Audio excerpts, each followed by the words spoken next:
Ngoja, hapo kuna utaratibu wa kuingia. Sio unataka umebebana. Bwana chakula kinaisha, sisi tushindwe kunyamnyam. Soma jina. Soma jina. Jina lako nani? Mbozi Oji. Mbozi Oji. Sitaki mimi vya ujinga mimi. Mbozi Oji, uko peke yako, ingia. Sasa peke yangu kivipi? Ingia Mbozi Oji. Ingia. Bwana wewe. Cheki nao wewe tumeupe kidogo sawa?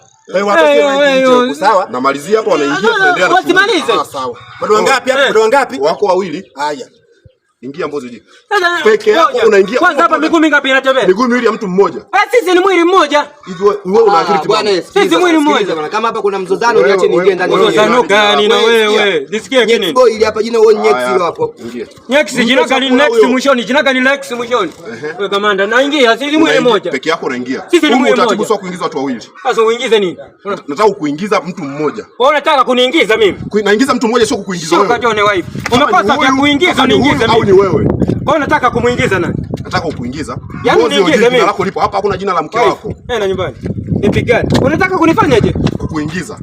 Huu mtaratibu ni kuingiza mtu mmoja. Sina akili timamu. Mimi sina uwezo wa kuingiza watu wawili. Sitaki vya kuniingiza mimi. Unataka kumuingiza nani? John kuingiza bana. Muingize nani wewe? Sema tena uniingize kiku. John kuingize. Kikurambe nilitaka mpaka kudondoka. Tena wewe ukija kujikoloka tena kitakuja kikulambe. Shezi sitaki vya ujinga mimi.